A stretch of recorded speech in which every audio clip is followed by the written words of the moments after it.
Hello दोस्तों, आप लोग कैसे हैं। तो जो हमारे चैनल पर पहली बार आए हैं तो हमारे चैनल को सब्सक्राइब कर लें और बेल आइकन अवश्य दबा लें, जिससे कि हमारी वीडियो का नोटिफिकेशन आप तक तुरंत पहुंच जाए। आज हम लोग बिहार पुलिस का जो सेट है, आपका दूसरा सेट, जो पहले तो 100 क्वेश्चन का डिस्कशन पर फर्स्ट टेस्ट का मैंने कर दिया था और आज आपका दूसरा टेस्ट है। सॉरी, वीडियो थोड़ा लेट से बनाते हैं तो इसके लिए। तो अभी तक जो सेट आए हैं सर, जो ज्ञान बिंदु जीएस एकेडमी के जो सर हैं, रोशन सर, उनके द्वारा जो सेट दिए गए हैं, तो अभी जो है 3 ही सेट है उस पर अवेलेबल। तो आज दूसरा टेस्ट का डिस्कशन कर रहे हैं।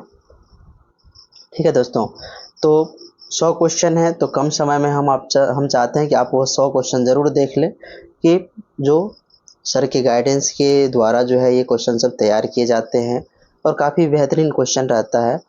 तो चलिए देखते हैं, शुरुआत करते हैं क्या है। तो कम समय में आपका 100 क्वेश्चन को हमें सॉल्व करना है। तो चलिए देखते हैं कि क्वेश्चन हमारा क्या सभी है। तो आज हम लोग दूसरा टेस्ट का जो है डिस्कशन करेंगे। तो चलिए देखते हैं क्या है। चलिए दोस्तों, पहले देख लेते हैं पहला क्वेश्चन यहाँ से हमारा क्या है।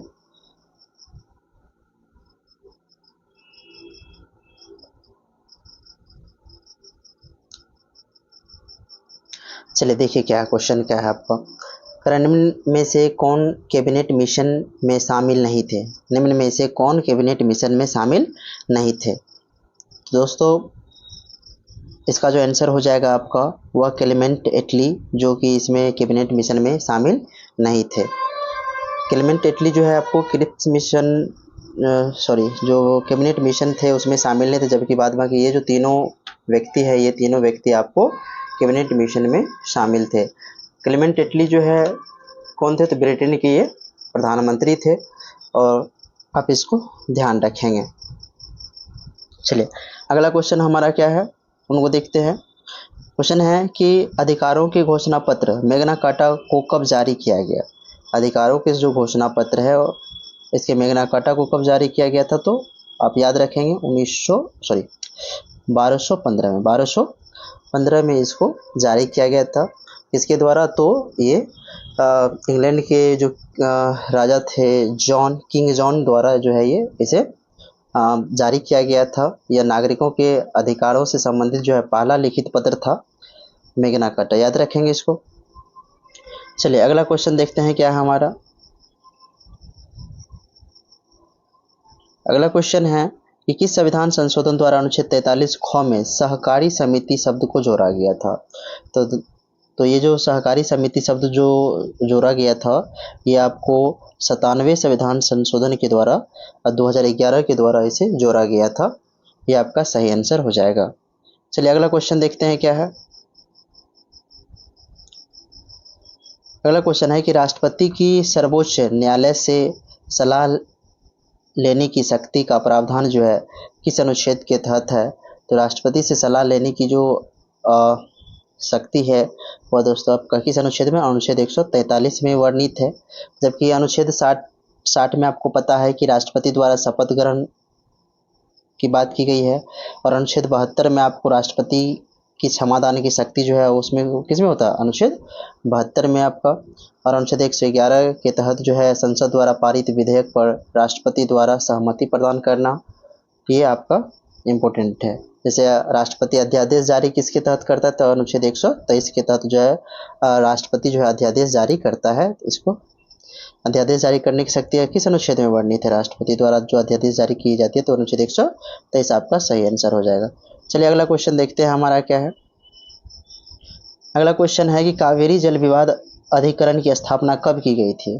तो जो कावेरी जल विवाद चल रहा है दोस्तों, वो 1990 से ही चल रहा है। और यह विवाद जो है आपको मुख्य रूप से जो किन राज्यों से सम्मिलित है, तो एक है उसमें कर्नाटक है, आपका कर्नाटक है, साथ ही साथ केरल है, तमिलनाडु है और पुदुचेरी है। आप इसको याद रखेंगे, कर्नाटक है, उसके बाद आपको केरल हो गया, केरल है, तमिलनाडु है और पुदुचेरी है, इसको ध्यान रखेंगे। तमिलनाडु भी है, तमिलनाडु भी है, तो ध्यान रखेंगे इसको। चलिए अगला क्वेश्चन देखते हैं हमारा क्या है। अगला क्वेश्चन है कि आपात उपबंध एवं प्रशासनिक विवरण से संबंधित प्रावधान लिए गए हैं। मतलब आपात उपबंध एवं प्रशासनिक विवरण से संबंधित जो संबंधित प्रावधान लिए गए हैं तो वह कहाँ से लिए गए हैं, तो आपको याद रखना है यह आपको लिया गया है आप ये आपको जो प्रावधान लिए गए हैं ये भारत शासन अधिनियम 1935 के द्वारा लिया गया है। किसके द्वारा? भारत शासन अधिनियम 1935 के द्वारा। जबकि जो आपको या ये भी याद रखना है कि आपातकाल के समय जो है मूल अधिकारों के जो स्थगन संबंधी प्रावधान लिए गए हैं वो जर्मनी के वाइमर संविधान से लिए गए हैं, तो इस चीज़ को भी आप ध्यान रखेंगे। चलिए अगला देखते हैं क्वेश्चन क्या है हमारा। वर्तमान में बिहार के अतिरिक्त किस राज्य में पंचायती राज संस्थाओं में महिलाओं को 50% आरक्षण दिया गया है, आरक्षण प्राप्त है? तो दोस्तों इसमें सभी हो जाएगा इसका आंसर। जैसे मध्य प्रदेश, हिमाचल प्रदेश, उत्तराखंड, सब में मतलब सभी राज्यों में कह सकते हैं कि 50% आरक्षण महिलाओं को प्राप्त है यहाँ ऑप्शन के मुताबिक। चलिए अगला क्वेश्चन देखते हैं क्या है। कह रहा है कि उच्चतम न्यायालय के निर्देशानुसार नोटा का विकल्प चुनाव आयोग ने किस वर्ष से प्रारंभ किया था?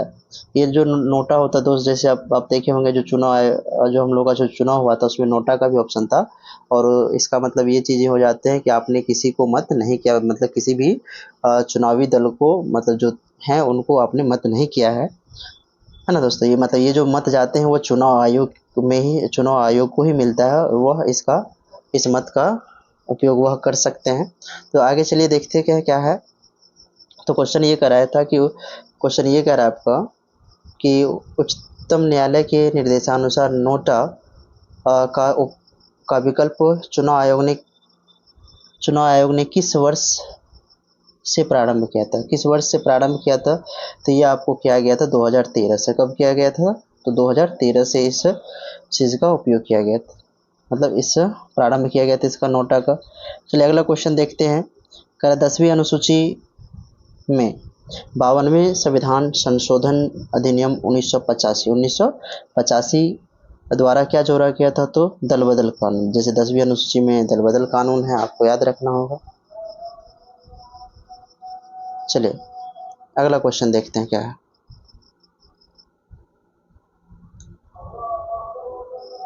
अगला क्वेश्चन है कि इस अनुच्छेद के अंतर्गत राज्यों की सीमाओं या नामों आदि में परिवर्तन करने के लिए संसद को निश्चित प्रक्रिया पूरा करना होता है। तो अनुच्छेद 3 में आपका इसका सही आंसर हो जाएगा। जबकि आप जानते हैं कि अनुच्छेद 2 में जो है राज्यों के प्रवेश या स्थापना की बात, नए राज्यों एवं के प्रवेश या स्थापना की बात किस अनुच्छेद में? अनुच्छेद 2 में है। चलिए अगला देखते हैं क्या है। अगला क्वेश्चन है कि हमें गरीबों पर दया करनी चाहिए। इसमें रेखांकित वाक्य में रेखांकित शब्द क्या है? तो आपका जैसे गरीबों मतलब ये एक तरह से ये संज्ञा है। क्या है? ये संज्ञा है।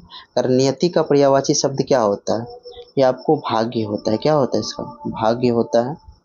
चलिए अगला क्वेश्चन देखते हैं हमारा आप क्या है। जो आपका अगला क्वेश्चन है वह है आरोह का विलोम शब्द क्या होता है?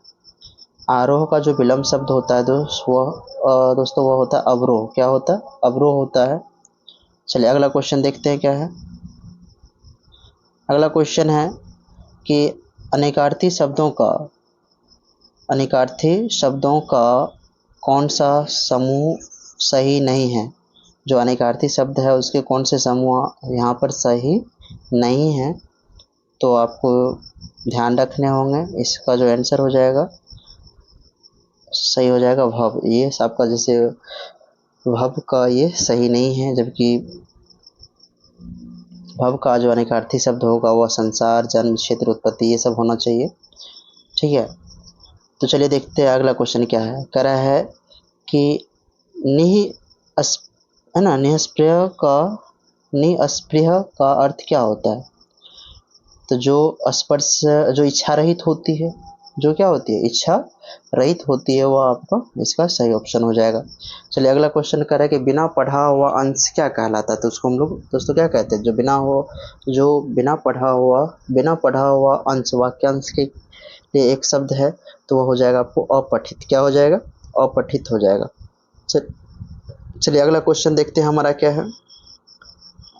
अगला क्वेश्चन है कि निम्नलिखित में से शुद्ध वर्तनी वाला श्रृंखला है, शुद्ध वर्तनी वाला शब्द है, तो वो आपका हो जाएगा श्रृंखला। कौन हो जाएगा, श्रृंखला। बाकी इधर आपका सारा वर्तनी जो है गलत है, शब्द गलत है।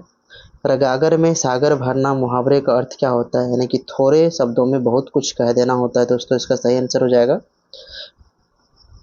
चलिए अगला क्वेश्चन क्या है, अगला क्वेश्चन देखते हैं।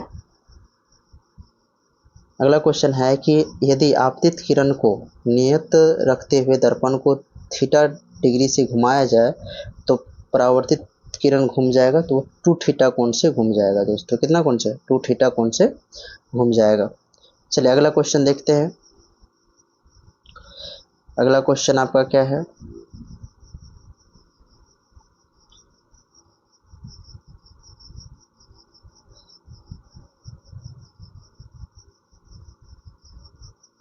तो अगला क्वेश्चन है कि ट्यूबलाइट में ट्यूब के दोनों सिरों पर लगे दो तंतु पर क्या होता है। तो ये आपको उस पर जो दोनों तंतु पर जो लगे होते हैं वो आपको होते हैं बेरियम ऑक्साइड होते हैं। क्या होते हैं, बेरियम ऑक्साइड होते हैं। जब इससे विद्युत धारा प्रवाहित करते हैं तो ये इलेक्ट्रॉन का तो इनसे इलेक्ट्रॉन उत्सर्जित होते हैं और जो ट्यूब में भरी गैस का क्या कर देता है, आयनीकरण कर देता है। चलिए अगला क्वेश्चन देखते हैं।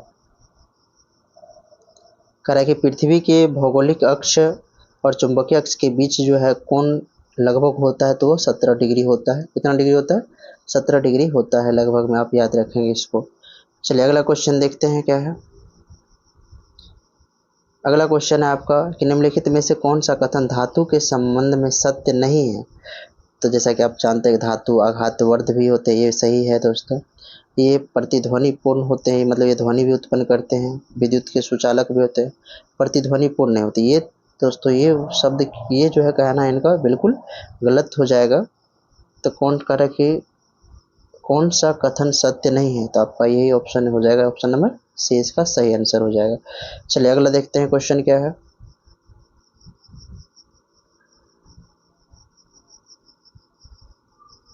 तो कह रहा है कि गतिज ऊर्जा और संवेग में संबंध क्या है। तो जैसे गतिज ऊर्जा और वेग में संबंध क्या होता है दोस्तों, तो आप गतिज ऊर्जा बराबर फॉर्मूला याद रख सकते हैं, के ई बराबर हाफ एम वी स्क्वायर, या इसी को हम लोग पी बट्टे में पी स्क्वायर बट्टे में 2m होता है। दोस्तों इसका याद रखें, मतलब ये दोनों बराबर होते हैं। तो चलिए देखिए क्या हो जाएगा इसका आंसर, सही आंसर क्या हो जाएगा, इसका सही आंसर हो जाएगा आपका के ई बराबर पी स्क्वायर बट्टे 2m, इसका सही आंसर हो जाएगा। मतलब संवेग को दोगुना करने पर गतिज ऊर्जा कितनी गुनी हो जाएगी। अगर संवेग को आप दोगुना कर दोगे तो जो गतिज ऊर्जा होगी वो 4 गुनी हो जाएगी। कितनी गुनी हो जाएगी, 4 गुनी हो जाएगी, क्योंकि संवेग को दोगुना करेंगे तो गतिज ऊर्जा कितनी हो जाएगी, 4 गुनी हो जाएगी। चलिए अगला क्वेश्चन देखते हैं क्या है हमारा।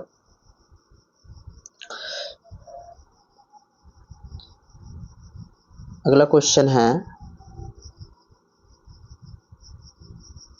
कि डॉपलर प्रभाव होता है, तो आवृत्ति की बदली हुई घटना ही क्या कहलाती है। डॉपलर का प्रभाव जो होता है वो आवृत्ति की बदली हुई घटना ही डॉपलर का प्रभाव होता है।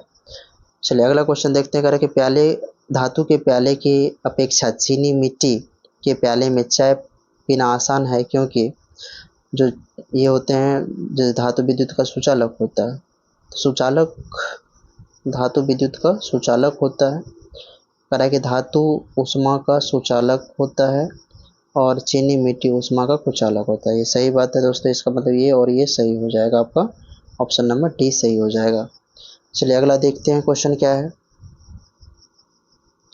अगला क्वेश्चन है आपका कि यात्रा शुरू होते समय कार का ओडोमीटर 200 किलोमीटर प्रदर्शित करता है और यात्रा समाप्ति पर 2400 किलोमीटर प्रदर्शित करता है, तो इस यात्रा में 8 घंटे का समय लगता है, तो कार की औसत चाल क्या होगी।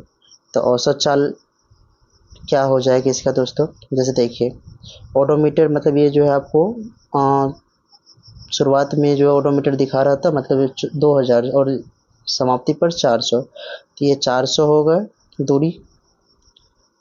और कह रहा है कि यात्रा में 8 घंटे का समय लगते हैं, तो 8 घंटे हो गए। तो ये आपको 8 पंचे 40 मतलब जो चाल होगी मतलब जो इसका जो स्पीड हो जाएगा वो आपको 50 किलोमीटर प्रति घंटा हो जाएगा। ठीक है दोस्तों, चलिए अगला क्वेश्चन देखते हैं। करा रैयतवाड़ी क्या है दोस्तों, तो रैयतवाड़ी जो है, रैयतवाड़ी व्यवस्था जो है 1972 में रैयतवाड़ी व्यवस्था पहली बार कहाँ लागू की गई थी, तो ये 12 महल में लागू किया गया था, है ना। और रैयतवाड़ी व्यवस्था का जो जन्मदाता है वो कौन है दोस्तों, तो टॉमस मुनरो है। कौन है, टॉमस मुनरो इस रैयतवाड़ी व्यवस्था के जन्मदाता है, टॉमस मुनरो। ठीक है, आप इसको याद रखेंगे। चलिए अगला देखते हैं क्वेश्चन क्या है। और टॉमस मुनरो के साथ और एक व्यक्ति थे और उसका भी नाम आप याद रखेंगे। टॉमस मुनरो तो थे ही और कैप्टन रीड भी थे। कौन थे दोस्तों, कैप्टन रीड भी थे। कैप्टन कैप्टन रीड भी इसके साथ थे। तो रैयतवाड़ी व्यवस्था का जन्मदाता माना जाता है टॉमस मुनरो और कैप्टन रीड को माना जाता है। और ये जो पहली बार जो रैयतवाड़ी व्यवस्था जो मद्रास के 12 महल में हुआ था, कहाँ कहाँ पर लागू किया गया था, मद्रास के 12 महल में लागू किया गया था। चलिए तो ध्यान दीजिएगा आगे क्या है। तो इसमें 12 महल हो गया, आप इसको याद रखेंगे। मतलब इसमें जो है आपको याद रखने की बात है, इसमें जो 1972 में जो मद्रास में रैयतवाड़ी व्यवस्था जो कि लागू किया गया था 12 महल जिले में, तो पहली बार कर्नल रीड द्वारा जो है, कर्नल रीड द्वारा लागू की गई थी। मतलब इसमें आपको ध्यान रखना है कि जन्मदाता माना जाता है किसको, टॉमस मुनरो और कैप्टन रीड को, जबकि ये जो है पहली बार जब इन्हें लागू किया गया था तो 1972 में, तो इसके जो लागू करने का काम किया था वो कर्नल रीड ने किया था। चलिए अगला क्वेश्चन देखते हैं क्या है। अगला क्वेश्चन आपका है कि भारत सरकार द्वारा ट्राइफेड की स्थापना कब की गई थी। तो भारत सरकार द्वारा जो है ट्राइफेड की जो स्थापना किया गया था ये आपको 1987 में किया गया था। कब किया गया था दोस्तों, 1987 में किया गया था। मतलब ये थे जो जनजाति के लोगों के शोषणकारी निजी व्यापारियों से छुटकारा दिलाने और उनके द्वारा जो तैयार की गई जो वस्तुओं का अच्छा मूल्य दिलाने के उद्देश्य से यह स्थापना किया गया था इसका, तो इसको ध्यान रखेंगे। चलिए अगला क्वेश्चन देखते हैं क्या है कि प्रसिद्ध अर्थशास्त्री एडम स्मिथ ने किस पुस्तक में अर्थशास्त्र को धन का विज्ञान कहा था। तो इनकी पुस्तक थी the wealth of nation, the wealth of nation इनकी पुस्तक थी। चलिए अगला क्वेश्चन देखते हैं क्या है।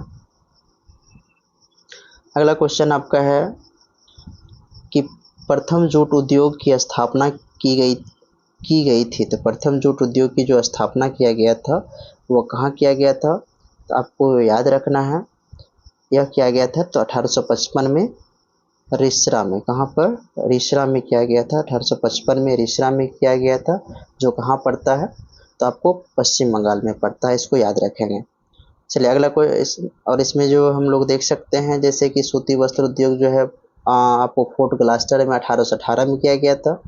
और जबकि ये जो है ना श्रीरामपुर है, तो ये आपको 1832 में इस यहाँ पर कागज़ का उद्योग लगाया गया था। और जबकि जो कुल्टी है इसमें यहाँ पर 1874 में जो लौह इस्पात उद्योग लगाया गया था। ये सभी पश्चिम बंगाल में पड़ते हैं। ठीक है, चलिए अगला देखते हैं क्वेश्चन क्या है हमारा।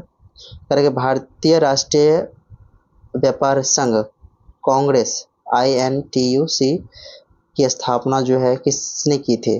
तो जो भारतीय राष्ट्रीय व्यापार संघ की कांग्रेस की जो स्थापना किए थे वह किसने किए थे, सरदार वल्लभ भाई पटेल किए थे इसकी स्थापना। और इसकी जो स्थापना हुई थी वह 3 मई 1947 को हुई थी। कब हुई थी, 3 मई 1947 को, 3 मई 1947 को इसकी स्थापना की गई थी। चलिए अगला क्वेश्चन देखते हैं क्या है। राष्ट्रीय महिला किसान दिवस मनाया जाता है। तो राष्ट्रीय महिला किसान दिवस जो मनाया जाता है दोस्तों, वो 15 अक्टूबर को मनाया जाता है। कब मनाया जाता है? 15 अक्टूबर को मनाया जाता है। जैसे 2 सितंबर को विश्व नारियल दिवस मनाते हैं हम लोग, और 10 जुलाई को जो है आपको राष्ट्रीय मत्स्य पालक दिवस मनाते हैं। और अक्टूबर का जो दूसरा शुक्रवार होता है दोस्तों, तो वह हम लोग विश्व अंडा दिवस के तौर पर मनाते हैं। चलिए अगला क्वेश्चन देखते हैं क्या है। करें कि ब्रॉडबैंड नीति 2004 में ब्रॉडबैंड की न्यूनतम डाउनलोड गति को कितना निर्धारित किया गया है? तो ये जो ब्रॉडबैंड नीति है, इसमें जो है जो कुछ भी मतलब जो हम लोग डाटा मतलब कुछ भी डाउनलोड करते हैं, उसकी जो गति निर्धारित की गई है, तो वो आपको 256 किलो बाइट्स जो है प्रति सेकंड निर्धारित किया गया है। चलिए अगला क्वेश्चन देखते हैं क्या है। कह रहा है कितने वर्ष के ग्रामीण, है ना, कितने वर्ष के ग्रामीण व्यक्तियों के कौशल विकास और उत्पादन क्षमता के विकास पर बल देने के लिए दीनदयाल उपाध्याय ग्रामीण कौशल योजना का शुभारंभ किया गया है दोस्तों? तो ये 15 से 35 वर्ष के ग्रामीण युवा के लिए ये योजना शुभारंभ किया गया था, दीनदयाल उपाध्याय ग्रामीण विकास कौशल योजना। ठीक है, ये कितने साल के व्यक्तियों के लिए? तो 15 से 35 वर्ष के व्यक्तियों के लिए, युवा व्यक्तियों के लिए ये योजना लाया गया है। अगला कह रहा है कि तारककाय की खोज किसने किया था? तो तारककाय का जो खोज किया था वो बोवेरी ने किया था। किसने किया था? बोवेरी ने किया था। आप इसको ध्यान रखेंगे। चलिए अगला देखते हैं क्वेश्चन क्या है। अगला क्वेश्चन है कि प्रकाश की उपस्थिति में जल का विखंडन निम्न प्रकार से होता है। तो प्रकाश की उपस्थिति में जो जल का विखंडन होता है वो आपको H2O जो है टूट जाता है 2H प्लस और हाफ O2 में, और 2 इलेक्ट्रॉन यहाँ से निकलते, तो आपका डी नंबर का ऑप्शन सही हो जाएगा। चलिए अगला क्वेश्चन देखते हैं क्या है हमारा। क्वेश्चन ज़्यादा है दोस्तों, इसलिए इसको जल्दी कर रहे हैं। चलिए देखिए क्या है अगला। करे 2 समीकरण आपको रेखीय समीकरण दिए गए हैं। तो करे कि के जोड़े के हलों की संख्या क्या, मतलब इनके हल की संख्या पूछा है, कितना होगा दोस्तों? तो यहाँ पर ऑप्शन में आपका है 0 है, 1 है, अनंत है। तो इसमें क्या हो जाएगा? तो इसके लिए जो है मतलब अनेक हल होने के लिए जो कंडीशन होते हैं दोस्तों, अनेक हल होने के लिए कंडीशन है इनका, क्या कंडीशन है तो वो आपको याद रखना होगा। इसके लिए कंडीशन जो दिया गया है तो वो होता है A1/A2 बराबर B1/B2 बराबर C1/C2। तो अगर देखेंगे कि इसको अगर आप सॉल्व करोगे तो यहाँ से 1/2 हो जाएंगे, फिर यहाँ पर आपको अगर आप यहाँ देखोगे तो ये 2/4 हो जाएंगे, तो ये भी कट के आपको 1/2 ही होगा। और यहाँ -8 है और ये भी इधर आके माइनस में 16 होगा, 8 दूना 16 1/2 हुआ। तो अनंत हल होने के लिए जो है दोस्तों सॉरी, चलिए देखिए क्या है। तो अनंत हल होने के लिए जो है दोस्तों वो क्या हो जाएगा आपको, तो मतलब अगर अनंत हल होने का कंडीशन आपको याद रख लेना है A1/A2 बराबर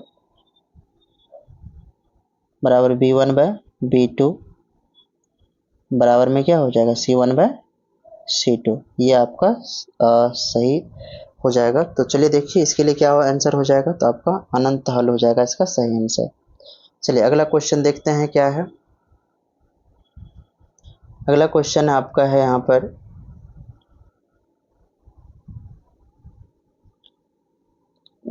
कुछ क्वेश्चन छूटा क्या दोस्तों? चलिए एक बार देख लेते हैं क्या छूटा। कुछ क्वेश्चन हमें लग रहा है छूट गया है।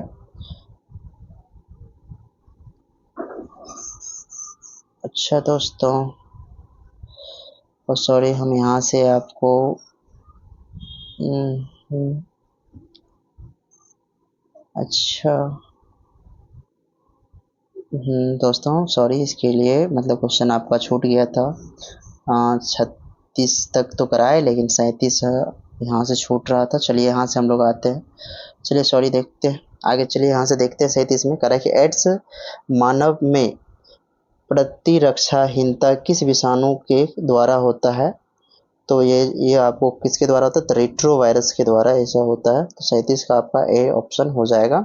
चलिए अगला क्वेश्चन देखते हैं क्या है। करें कि क्वेश्चन आपका कि आहार नाल मानव आहार नालिका के निम्नलिखित में से किस भाग की लंबाई सबसे अधिक होती है?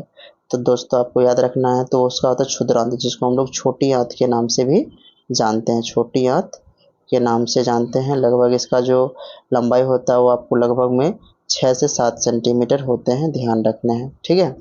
चलिए अगला देखते हैं क्वेश्चन क्या है।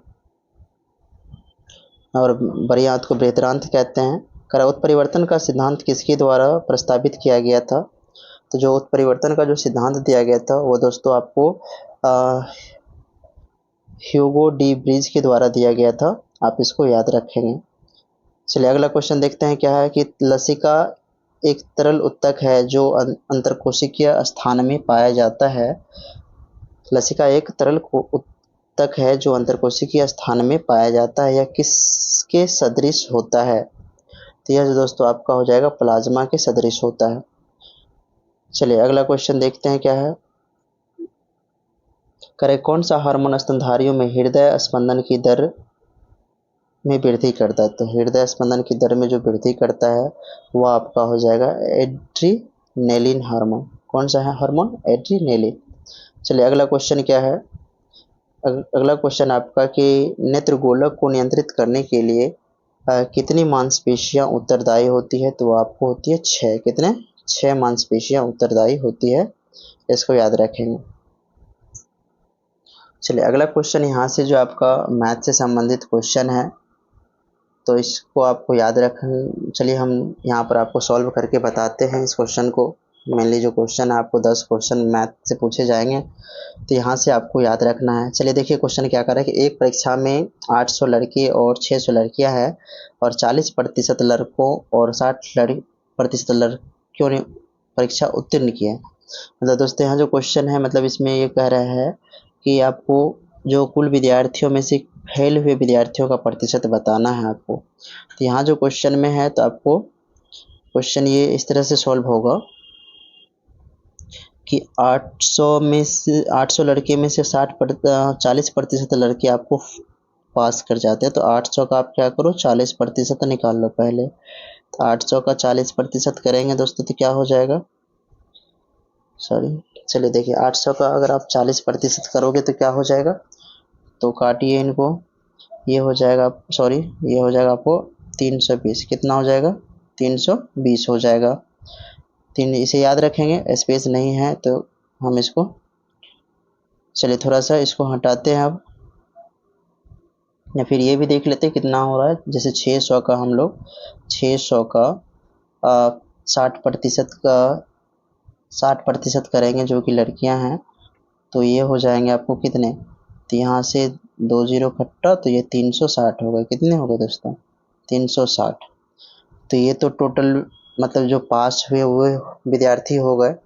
तो इसे जोड़िएगा तो ये 600 कितना हो गया, 680 हो गया। ये मतलब 680 जो है पास कर गए, और कुल विद्यार्थी आपको कितने हैं 1400 है। तो 1400 में से 800 680 घटा लेते हैं हम लोग, तो 1400 में से आप क्या करो 680 घटा लो,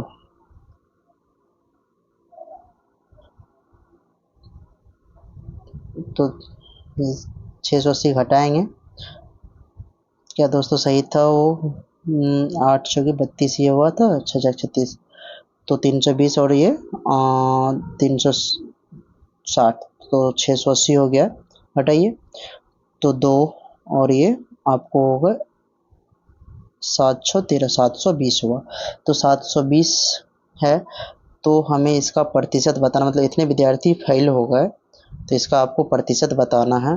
तो ये हो जाएंगे कैसे, इसको निकालेंगे तो 720 बट्टे में कितना हो जाएगा दोस्तों 1400 गुना में 100%।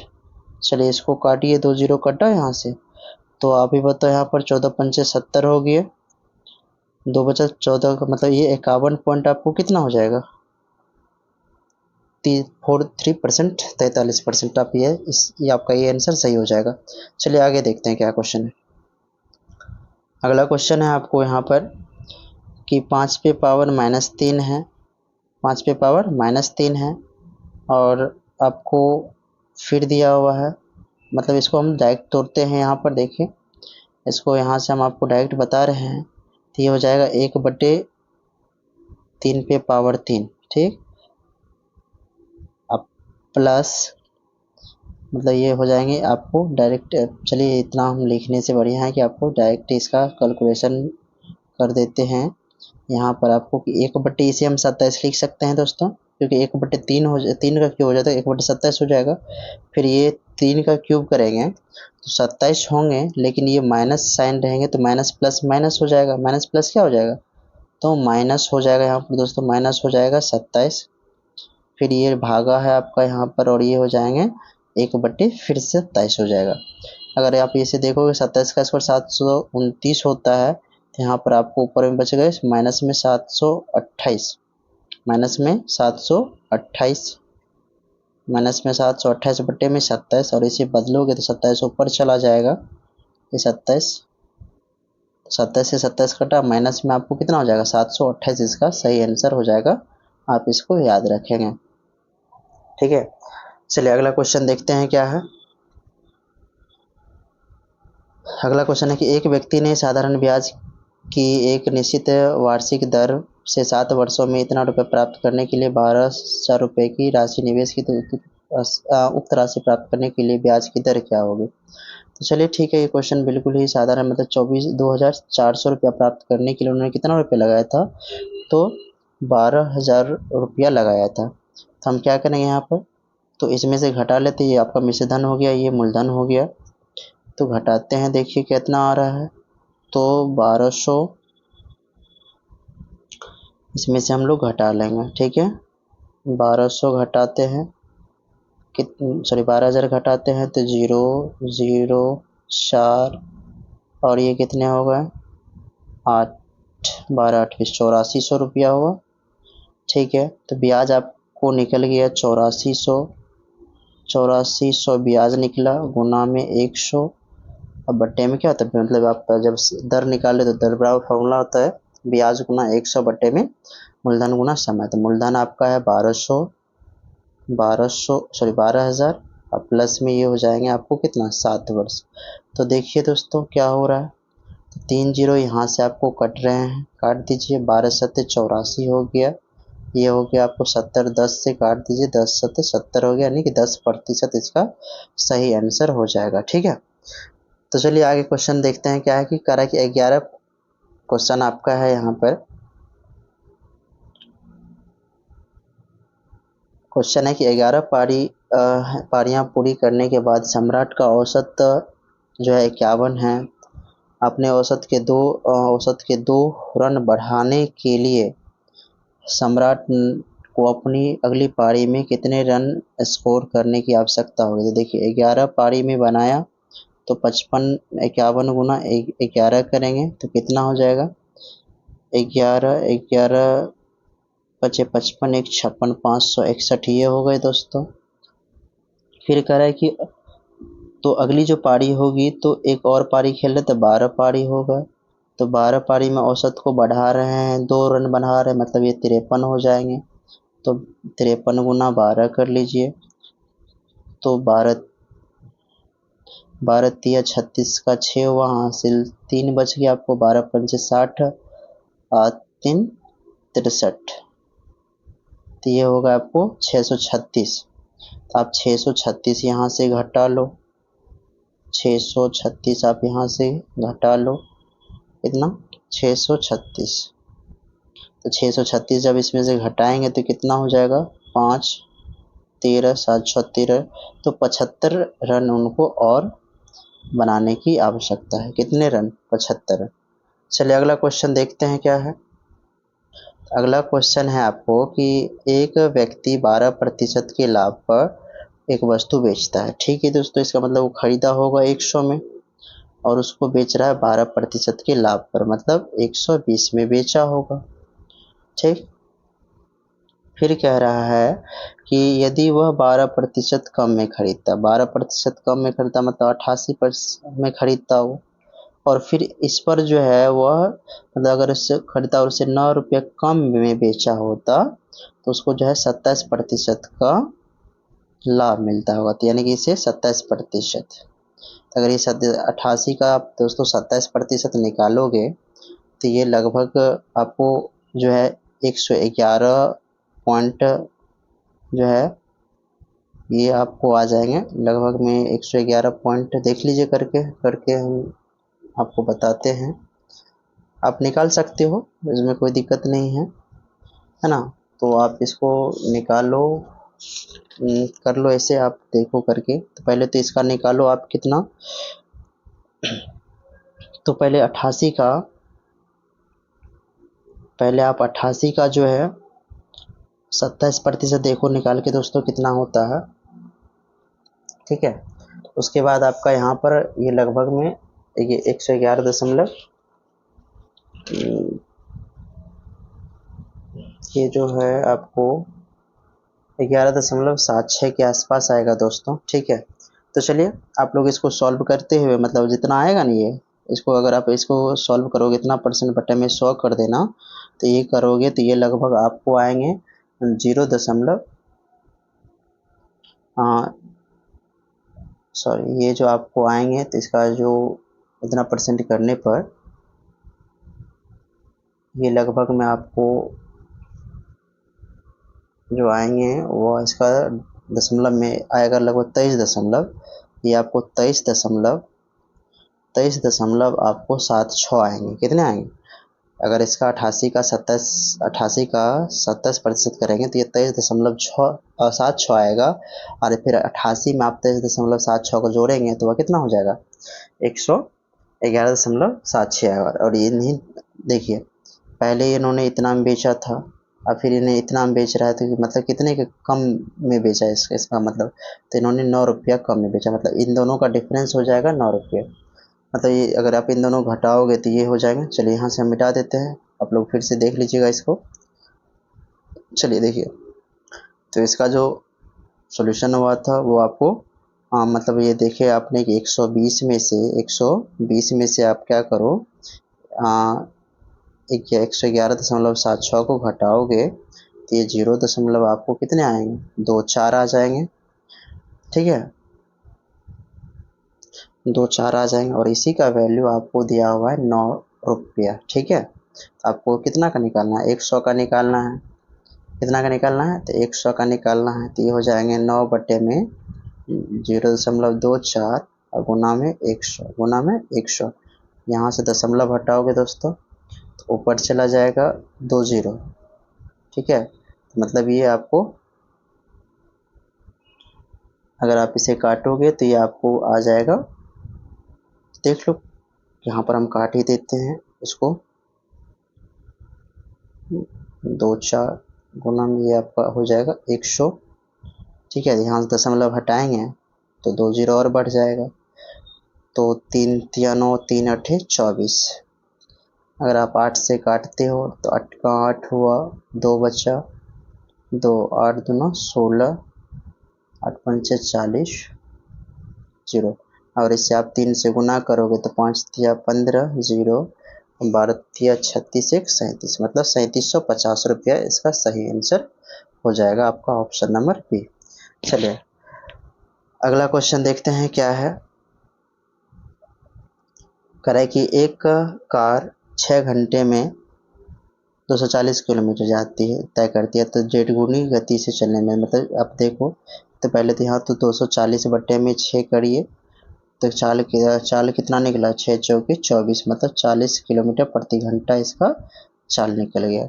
फिर कह रहा है आपको, फिर क्वेश्चन में कह रहा है कि डेढ़ गुनी दूरी उतने ही समय में, तो इसका डेढ़ गुना करेंगे, मतलब 240 का डेढ़ गुना करके देखिए, तो 240 का जो है हम लोग डेढ़ गुना करेंगे, मतलब 1 गुना 1/2, ये हो गया आपको, तो 2 1 3 बटे, ये आपका हो गया 3/2, 3/2, 2 से काटिएगा 12 या 36 मतलब 360।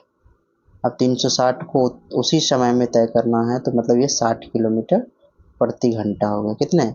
60 किलोमीटर प्रति घंटा।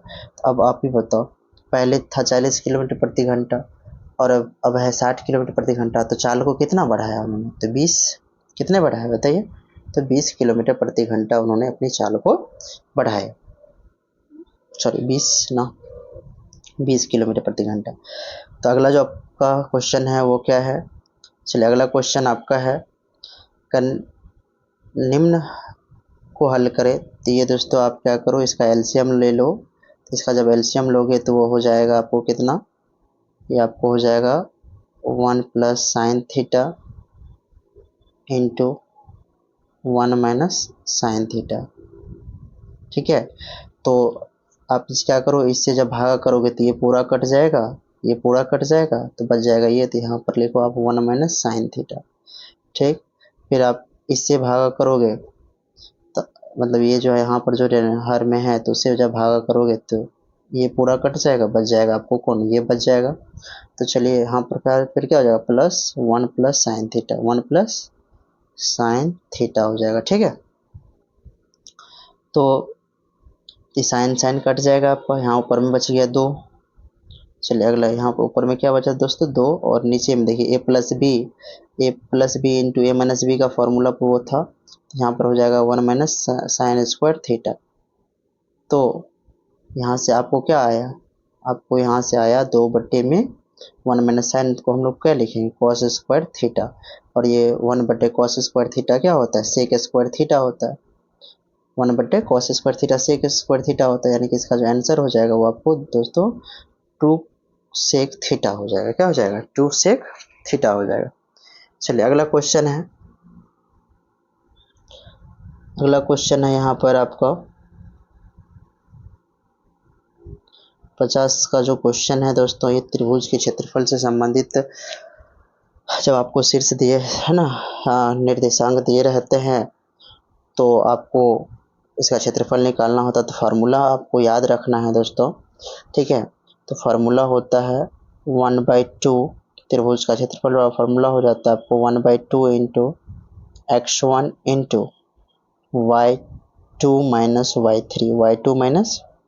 y3 प्लस आपको x2 क्या? x2 इंटू ये आपको फार्मूला हो जाएंगे क्या? x2 is equal to y3 minus y3 minus y1। ठीक है दोस्तों, क्या हो जाएगा? y3 माइनस y1 हो जाएंगे, फिर प्लस x3 इंटू ये हो जाएंगे आपको y1 माइनस y2। ये फार्मूला आपको याद रख लेना है, क्योंकि इस फार्मूले पर ही ये क्वेश्चन सॉल्व हो पाएगा। तो आप x के जैसे आपको x1 का वैल्यू ये हो गया, y1 का वैल्यू ये हो गया, तो चलिए इसको ध्यान रखेंगे। चलिए देखते हैं आगे, इसको सॉल्व करते हैं हम यहाँ पर। तो पहले तो आप यहाँ पर क्लियर हो जाओ, x1 क्या है आपका? x1 है a, y1 क्या है? तो b प्लस सी। ठीक है दोस्तों, फिर अगर हम लोग x2 देखें तो x2 बराबर आपको b है, और y2 क्या है? तो y2 बराबर c प्लस a है। ठीक है, चलिए आगे आगे देखते हैं। और यहाँ पर जो आपका x3 जो है वो आपको c है, और y3 जो है वो आपको क्या है? a प्लस b है।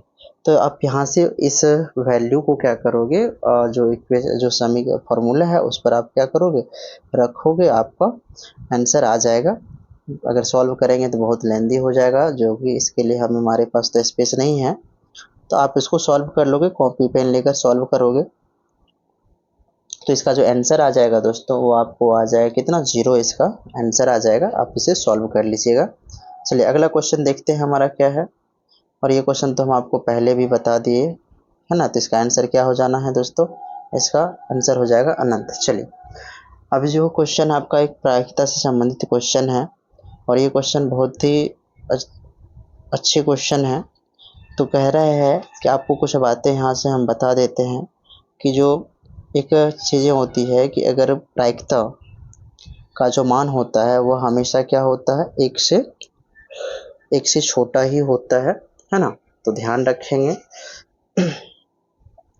अगर किसी प्रायिकता, अच्छा किसी एक चीज़ हमेशा याद रखना है कि किसी प्रायिकता के किसी घटना के घटने या किसी घटना के नहीं घटने की जो प्रायिकता हो का जो योग होता है वो दोस्तों 1 होता है। इस बात का हमेशा ध्यान रखें, मतलब कोई घटना नहीं घटा और कोई घटना घटा, उनकी जो प्रायिकता का योग होता है वो 1 होता है, इसका ध्यान रखें। तो अगर मान लीजिए यहाँ से हमें घटना के घटने की प्रायिकता निकालना है तो हम क्या करेंगे, एक में से क्या करेंगे, जो घटना नहीं घटा है उसको घटा लेंगे। एक तो यहाँ से ये आपका फॉर्मूला बन जाता है। अब इसको याद रखेंगे। तो यहाँ पर देखिए क्या है, क्वेश्चन में कह रहा है कि ए 75% और बी 80% घटनाओं में सत्य बोलता है। ठीक है, कह रहा है कितने प्रतिशत घटनाओं में वे दोनों परस्पर एक दूसरे का खंडन, मतलब ये दोनों एक दूसरे का विरोध करते हैं, ऐसी कितने घटनाएं हैं जिनका वो दोनों विरोध करते हैं। तो यहाँ पर जो दोस्तों इसको बनाएंगे तो हम लोग पहले ए के सत्य बोलने की प्रायिकता देखेंगे, बी के सत्य बोलने की प्रायिकता देखेंगे, उसके बाद ए के झूठ बोलने की भी प्रायिकता निकालेंगे और बी के भी झूठ बोलने की प्रायिकता। चलिए देखते हैं, मतलब ए के जो अभी हम निकालेंगे, ए 75% का मतलब हो गया कि कितना, 25 या 75, 25 चौके 100 यानी कि 3/4, 3/4 ये तो सत्य बोलने की हो जाएगी। जबकि 80 का बात करें तो 80 में 20 चौके 80, 20 पंचे 100, मतलब इसका जो वैल्यू हो जाएगा वो कितना हो जाएगा, 20 चौके 80, 20 पंचे 100, मतलब 4/5। ये तो सत्य, दोनों के सत्य बोलने की प्रायिकता हुई। और दोनों के झूठ बोलने की प्रायिकता कैसे निकालेंगे दोस्तों, दोनों के झूठ बोलने की प्रायिकता हम लोग जो बोले अभी जस्ट, जैसे कि इसके सत्य बोलने की प्रायिकता 3/4 और इसके सत्य बोलने की प्रायिकता 4/5। तो झूठ बोलने की प्रायिकता में एक में से घटा लेंगे इतना को, 3/4, 3/4, तो मतलब ये कितने हो जाएंगे आपको, 1/4 कितने हो जाएंगे ये आपको हो जाएंगे 1/4। इसके झूठ बोलने की प्रायिकता 1/4 और इसके झूठ बोलने की प्रायिकता भी 1/5 हो जाएगी। कितना हो जाएगी, 1/5। तो अगर ये सत्य बोलेगा तो ये झूठ बोलेगा, इसकी प्रायिकता, और ये सत्य बोलेगा तो ये झूठ बोलेगा, इसके इसके झूठ बोलने की प्रायिकता होगी। तो इन दोनों की प्रायिकता का जो है योग, तो आप देखो यहाँ पर हम निकालते हैं तो हो गया कितना ये, तो ये हो गया आपको 3/20, 3/20 और ये होगा 4 से 4 कट जाएंगे तो 1/5, छोड़ दीजिए, काटते नहीं है। ये हुआ 3/20, इसकी प्रायिकता हो गई 3/20 और इसकी प्रायिकता हो गई कितनी दोस्तों, इसकी प्रायिकता हो गई आपको और 4/20, 4/20, तो 4 3 7/20 हो गया, 7 सॉरी दोस्तों, 7 कितना हो गया, 20 हो गया। और गुना में कितना हो जाएगा, 100, गुना में 100, 20 पंचे 100 हो गया, तो 7 पंचे 35, 7 पंचे 35% इसका आंसर हो जाएगा। सही आंसर कितना प्रतिशत हो जाएगा, 35% इसका सही आंसर हो जाएगा। चलिए अगला क्वेश्चन देखते हैं क्या है हमारा। तो दोस्तों आप लोगों को अगर वीडियो समझ में आ रही है और इस तरह का वीडियो और आपको चाहिए तो आपको हमारे चैनल को सब्सक्राइब कीजिए, अपने दोस्तों के भी साथ शेयर कीजिए कि जिससे कि उनको भी फ़ायदा मिले। चलिए अगला क्वेश्चन देखते हैं कि नील बोर्स ने किस सिद्धांत का सहारा लेकर अपने परमाणु सिद्धांत का प्रतिपादन किया था, तो मैक्स प्लैंक का क्वांटम सिद्धांत था। अगला क्वेश्चन देखते हैं क्या है, मनुष्य और पशुओं के शरीर में होने वाली जैव रासायनिक क्रिया में अधिकतर संकीर्ण पीएच वर्ग कितने से कितने तक होता है, तो वो 7 से 7.8 तक होता है। वायु में आयोडीन का विलयन कैसा विलयन होता है, तो ये गैसों में ठोस का विलयन होता है, इसको ध्यान रखें। चलिए अगला क्वेश्चन देखते हैं, कर सूची मिलान करें, तो इसमें जो इसका सही आंसर हो जाएगा दोस्तों वो आपका क्या हो जाएगा, चलिए देखिए क्या है। तो इसमें आपको जो है जो सिरुसाइट है वह किसका अयस्क है, तो वो सीसा का अयस्क है। और कैसिटेराइट जो है वह आपको टीन का अयस्क है। और जो फ्लोरोसा है ना, फ्लोरो पाइलो पायरोलुसाइट जो है ये आपको मैग्नीज का है। किसका है, मैग्नीज का है। और जो स्टीव नाइट है वो आपको एंटीमनी का है। तो इसका सी नंबर आपका सही ऑप्शन हो जाएगा। चलिए अगला क्वेश्चन देखते हैं क्या है। अगला क्वेश्चन है आपको, अगला क्वेश्चन है कि कैलोरी मीटर के निर्माण में किस धातु का उपयोग किया जाता है। तो आपको याद रखना है तांबा का प्रयोग किया जाता है। इसमें किसका प्रयोग किया जाता है। औद्योगिक पैमाने पर व्यंजक चूर्ण का उत्पादन किस विधि से होता है। तो हेक्सन क्लेवर विधि द्वारा ये होता है, इसको याद रखिएगा। चलिए अगला क्वेश्चन क्या है हमारा। अगला क्वेश्चन है कि निम्नलिखित कथनों में से कौन सा एक सही नहीं है। कौन सा एक सही नहीं है, तो कह देखिए दोस्तों, हाइड्रोजन एक तत्व है, ये भी सही है। हाइड्रोजन सबसे हल्का तत्व, ये भी सही है। हाइड्रोजन ऑक्सीजन में का मिश्रण विस्फोटक होता है, ये भी सही है। और हाइड्रोजन का कोई समस्थानिक नहीं होता, ये तो गलत बात है। हाइड्रोजन के 3 समस्थानिक होते हैं, प्रोटियम, ड्यूटेरियम और ट्राइटियम होते हैं। चलिए अगला क्वेश्चन देखते हैं क्या है। कह रहा है कि तनु अम्ल, जिसको तनुगंध का अम्ल, जिसको हम लोग H2SO4 कहते हैं, सल्फ्यूरिक अम्ल को हम लोग तनुगंध का अम्ल के नाम से जानते हैं। और ये जब ये अम्ल क्या करता है, जब किसी धातु से भी क्रिया करता है तो एक गैस उत्पन्न करती है, वो कौन सा, तो हाइड्रोजन गैस उत्पन्न करता है। इस बात का आप लोग ध्यान रखेंगे, ठीक है। चलिए अगला क्वेश्चन देखते हैं क्या है कि प्राकृतिक रूप से पाए जाने वाले तत्वों की संख्या कितनी है। तो 92 है। कितने हैं, 92 है। लेकिन अभी जो वर्तमान में कुल तत्व है वो कितने हैं दोस्तों, तो 118 तत्व है, याद रखेंगे इसको। बाद बाकी जो 92 तत्व के अलावा है वो क्या है, मानव निर्मित है, प्रयोगशाला में बनाया गया है। चलिए अगला क्वेश्चन है कि केप ऑफ गुड होप होते हुए सुमात्रा तथा बांटेन पहुंचने वाला प्रथम डच नागरिक कौन था।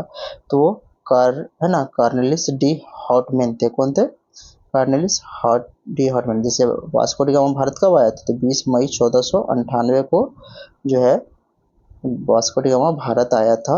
और ये कहाँ के थे, तो पुर्तगाल के थे। इसको भी याद आप लोग रखेंगे, ठीक है। चलिए अगला क्वेश्चन देखते हैं क्या है। कह रहा है कि किस आयोग के आधार पर रेलवे बजट को आम बजट से अलग कर दिया गया था। तो इसका सही आंसर हो जाएगा दोस्तों एकवर्थ। कौन सा, एकवर्थ आयोग द्वारा जो क्या किया गया था, आम बजट को, मतलब रेलवे बजट को आम बजट से अलग कर दिया गया था। चलिए अगला क्वेश्चन देखते हैं क्या है। अगला क्वेश्चन है आपका है 64 नंबर का है। क्वेश्चन है कि 1857 के विद्रोह के दौरान फैजाबाद में ब्रिटिश दमनकर्ता कौन था। तो ये वो थे दोस्तों आपको कैंपबेल थे। कौन थे, कैंपबेल थे। और 1857 में के विद्रोह में जो फैजाबाद का जो फैजाबाद से जो नेतृत्व कर रहे थे वह मौलवी अहमदुल्ला थे। मौलवी मौलवी अहमदुल्ला थे, अहमदुल्ला थे, याद रखेंगे इस चीज़ को, मौलवी अहमदुल्ला थे। चलिए अगला क्वेश्चन देखते हैं क्या है।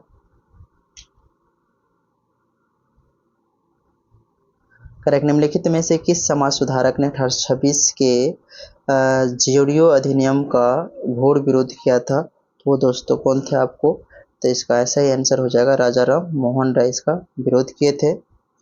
और अगला क्वेश्चन देखिए क्या है आपका। अगला क्वेश्चन है कि सिंधु घाटी सभ्यता की पूर्वी सीमा पर स्थित नगर कौन सा है। सिंधु घाटी सभ्यता है ना, जो सिंधु घाटी सभ्यता है, तो सिंधु घाटी सभ्यता की जो पूर्वी सीमा पर जो स्थित नगर है दोस्तों वह क्या है, कौन सा था, तो वो आपको था पूर्वी सीमा पर आलमगीर है। पूर्वी सीमा पर कौन है, आलमगीर है। जबकि उत्तरी सीमा पर आपको मांडा है। कौन, उत्तरी सीमा पर कौन है, मांडा है। जबकि आपको याद रखना है पश्चिमी सीमा पर जो है ना, सुतका गैंडोर है। और दैमाबाद जो है आपको किस सीमा पर है, तो ये दक्षिणी सीमा पर, याद रखेंगे इसको, महाराष्ट्र में, सॉरी, हाँ तो इसको आप याद रखेंगे दक्षिणी सीमा। हाँ, महाराष्ट्र में हो जाएगा। चलिए अगला क्वेश्चन देखिए क्या है। अगला क्वेश्चन है आपको कि बौद्ध संघ की कार्य प्रणाली में क्रमिक अवस्था था, तो एक उपसंपदा, श्रमण और भिक्षुक था। आप इसको याद रखेंगे, ठीक। चलिए अगला क्वेश्चन है कि बल्लाल चरित के रचनाकार थे, तो वो थे आनंद भट्ट। कौन थे? आनंद भट्ट। कह रहे शेरशाह सूरी के भू राजस्व व्यवस्था में जरीबाना तथा मुहासिलाना नामक कर भू राजस्व का क्रमशः कितना प्रतिशत होता था? तो वह आपको 5% और 2.5%, सॉरी दोस्तों, क्या हो जाएगा, वो था आपको 2.5 और 5% थे। इसको जो कि आपको ये जो जरिमाना कर थे या आपको 2.5 थे और ये 5% जो था वो मुहासिलाना था, तो आप इसको याद रखेंगे। चलिए अगला क्वेश्चन देखते हैं क्या है। कर बौद्ध ग्रंथ शतपथ ब्राह्मण विनय पिटक आदि की रचना कहाँ हुई थी? तो वह आपको जो किया गया था, तो बौद्ध ग्रंथ और है ना, तो ये सभी कहाँ किए गए थे? बिहार में। कहाँ किए गए थे? और बिहार में विधान सभा से भारतीय संविधान सभा के लिए कितने सदस्य चुने गए थे? तो 36 चुने गए थे। कितने दोस्तों? 36 चुने गए थे। इसका सही आंसर हो जाएगा। चलिए कुछ क्लास 10 से संबंधित जो सब्जेक्ट हिस्ट्री के हैं उसमें आपको ये क्वेश्चन मिलेगा। अगर इटली की समस्या को किसने अंतर्राष्ट्रीय समस्या बना दिया था? तो काउंट काबूल ने बनाया था। और इटली और जर्मनी का जो एकीकरण हुआ था वो 1871 के फ्रैंकफर्ट के संधि द्वारा हुआ था। इस बात को याद रखिएगा। कौन सी संधि द्वारा? फ्रैंकफर्ट की संधि द्वारा। तो जो इटली के एकीकरण से जो संबंधित व्यक्ति थे, मेजनी थे, आपको काउंट काबूल हो गया, गेरिबाल्डी हो गया और विक्टर इमैनुअल थे। इसको ध्यान रखें। कहा कि जर्मनी की आर्थिक राष्ट्रवाद का पिता किसे कहा जाता है? तो फ्रेडरिक लिस्ट को माना जाता है। किसको? फ्रेडरिक लिस्ट को आर्थिक राष्ट्रवाद, जर्मनी के आर्थिक राष्ट्रवाद का पिता माना जाता है। क्वेश्चन है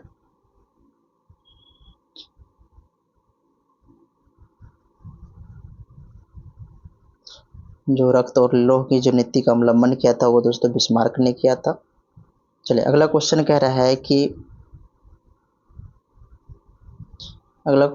कि भारत से उपबंध पुराचुंबकीय परिणामों के संकेत मिलते हैं कि भूतकाल में भारतीय स्थलपिंड सरका है, तो उत्तर को कहाँ उत्तर को, इधर की ओर सरका है तो उत्तर की ओर। चलिए अगला क्वेश्चन है कि भारत के किस राज्य में बोडो ई चीला नामक तूफान आया था दोस्तों? तो वो किस राज्य में? तो असम में। कहाँ आया था? असम में। चलिए अगला क्वेश्चन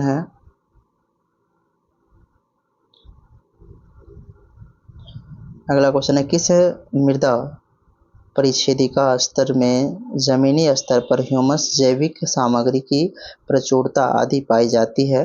तो वो आपको हो जाएगा 0 स्तर में। किस स्तर में? 0 स्तर में। अगला क्वेश्चन है कि हथनी कुंड परियोजना का संबंध किस है? तो यमुना नदी पर है, जल विवाद से है हथनी परियोजना। तो आप इसको याद रखें। कह रहा है कि पृथ्वी के आयतन का कितना प्रतिशत भाग करोड़ का है? कितना प्रतिशत भाग करोड़ का है? तो वो है आपको 15%। कितना प्रतिशत है? 15% है। अगला क्वेश्चन देखते हैं क्या है आपका। अगला क्वेश्चन है कि अरेबिका कहवा की खेती निम्न में से कहाँ मुख्य रूप से की जाती है? तो लैटिन अमेरिका में। कहाँ पर की जाती है? तो लैटिन अमेरिका में आपको मुख्य रूप से की जाती है। आपको इसको याद रखना है।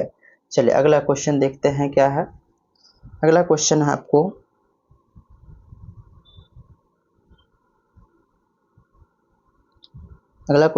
कि निम्नलिखित में कौन सा कथन असत्य है? तो जैसे कि ब्रिटिश कोलंबिया ब्रिटेन से सही है आपका, बसरा है ना, किरकुक और मोसुल ये इराक से संबंधित है। मतलब ये प्रमुख प्राकृतिक गैस उत्पादक क्षेत्र है, जैसे बांस एस्टेट व फोर्ट है ना, पोर्ट हेडलैंड जो है ऑस्ट्रेलिया से संबंधित है, जबकि है ना अल्बामा, अक्रासास और कोलोराडो ये सब कहाँ से संबंधित है, ये सब कनाडा से संबंधित है। कहाँ से? कनाडा से संबंधित है, ध्यान रखेंगे। चलिए अगला क्वेश्चन देखते हैं क्या है। कह रहा है कि बिहार के किस जिला में सर्वाधिक गर्मी पड़ती है? तो आपका गया जिला हो जाएगा जहाँ पर सर्वाधिक गर्मी पड़ती है। अरे बिहार में, ओह सॉरी दोस्तों, चलिए अगला क्वेश्चन देखते हैं। कह रहा है क्या,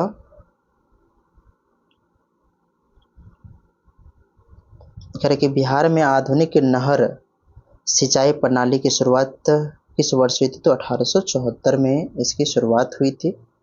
चलिए अगला क्वेश्चन देखते हैं आपका, अब इंग्लिश से होगा 10 क्वेश्चन। तो चलिए देखिए, कह रहा है कि language of the notice should be, क्या होगा दोस्तों? तो जैसे नोटिस का जो लैंग्वेज होता है वो क्या होता है? बहुत ही साधारण और फॉर्मल होता है। कह रहा है कि गॉड इज ओमनीपोटेंट, तो इसका मतलब होता है, ओमनीपोटेंट का मतलब होता है सर्वशक्तिमान। तो क्या हो जाएगा दोस्तों? इसका सही आंसर हो जाएगा ए नंबर कि ईश्वर जो है सर्वशक्तिमान है। अगला क्वेश्चन है कि fill in the blanks with appropriate word, मतलब जो सही वर्ड है वो आपको यहाँ पर भरना है। तो इसका हो जाएगा, जैसे क्वेश्चन आपका है 85 नंबर का है। कह रहा है क्वेश्चन कि dash is more difficult than, तो जैसे बोलना क्या होता है, लिख बोलना जो है is more difficult than right, मतलब बोलना जो है लिखना से क्या है ज़्यादा भारी होता है। तो ये चीज़ हो गई जाएगी आपका सही आंसर, 85 का सी नंबर का सही आंसर हो जाएगा। चलिए अगला क्वेश्चन देखते हैं। The phrasal verb wear away means क्या होता है? इसका विन होता है। क्या होता है दोस्तों? विन होता है। चलिए अगला क्वेश्चन है कि the dash of the notice should be very clear, तो पर्पस है ना, मतलब जो पर्पस है वो चाहिए, जो आपको नोटिस में होते हैं वो बहुत ही क्लियर होना चाहिए। चलिए अगला क्वेश्चन देखिए। अरे choose the correctly spelled word from the options given below, तो जो मेंटेन है आपका ऑप्शन बी नंबर सही हो जाएगा। अगला क्वेश्चन देखिए क्या है। अगला क्वेश्चन कह रहा है transform the sentence given below, ये आपको रिमूव टू से क्वेश्चन है। तो जो टू होता है वो किस में बदल जाता है? शो में बदल जाता है, और इस टू के बदले हम लोग that plus subject that he can't walk का यूज़ करते हैं। तो इसका सही ऑप्शन क्या हो जाएगा आपको? तो ये आपका ऑप्शन नंबर बी इसका सही ऑप्शन हो जाएगा। चलिए इसको याद रखेंगे। अगला क्वेश्चन देखते हैं क्या है हमारा।